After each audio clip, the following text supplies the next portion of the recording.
Hi, today I'm in Chalk Farm interviewing Simon Blezard, Managing Director of Bar Exchange, an internet recruitment company specifically for the bar and hospitality industry.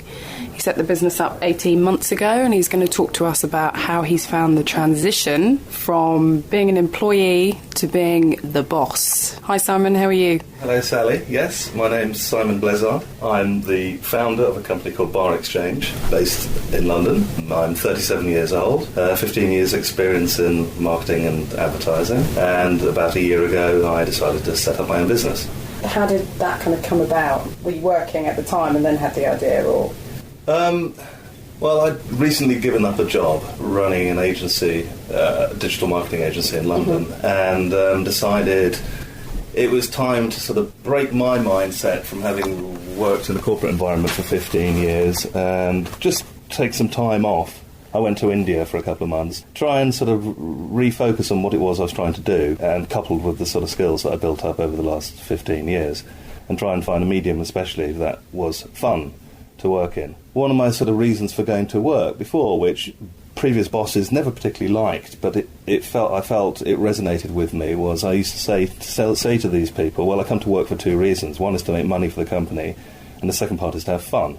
And when the fun runs out, then I'll leave the company. So, in a sense, I knew I wasn't a corporate slave, but I think it's important for most people to go through, the sort of training that working in a large organisation gives you. Do you think, looking back over the last 15 years, that you always kind of knew somewhere in the back of your head that you would be doing something on your own eventually? Yes. Do you think there are some people who are quite happy to work in the corporate world or work for an employee all their lives, but there are some people that kind of know in the back of their head that do you think you always knew? Well, what I realised quite quickly, after I left university, I had a spate of jobs, none of which lasted for a substantial period of time.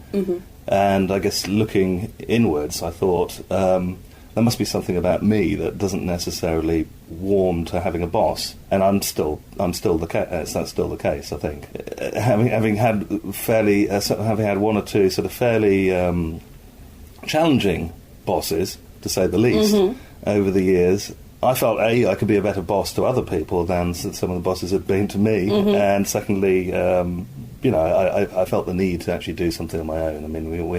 We have one life, and potentially we only have one opportunity to, potentially create a brand or create a business, and it was those sort of driving forces that led me to where I am now. And then, of course, the fun element. The fun element, you want to have fun.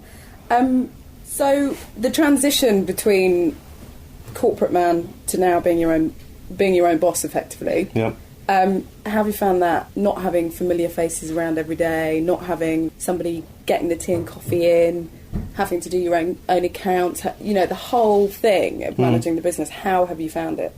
It's been slightly lonely at times. For a year I worked from my own home. For the first 3 months of that year, I worked on the strategy part of the business, which is basically putting the business plan together and seeing how that was going to shape out, and then starting to tour that around on my own through Soho House and other places like this, and just running the concept by people. So the first 3 months was all about the concept and did people buy into it. Thereafter, for the next 3 months, it was about setting up the company structure, registering the things I haven't done before, like setting up a business with Companies House and having to make sure that legally the business was an established entity. So that bit I found quite boring because it was an administrative side. Typical entrepreneur there.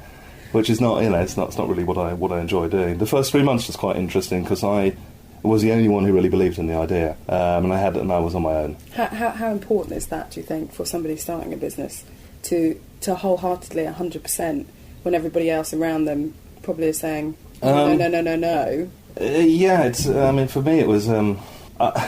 I was wholly convinced that this was going to work. I think most people are, they're happy to engage with you on an idea, but they never actually believe it's going to turn into a reality until you go that extra mile. And so a lot of the people I approached initially in the first 3 months, I didn't talk again to for another 6 months. And it wasn't me approaching them in 6 months' time, it was them approaching me, saying, okay, fine, I see this has actually gone to market. Okay. And that's impressive. So I think when you're starting something, you just have to put your head down and say, I don't care if this is going to fail.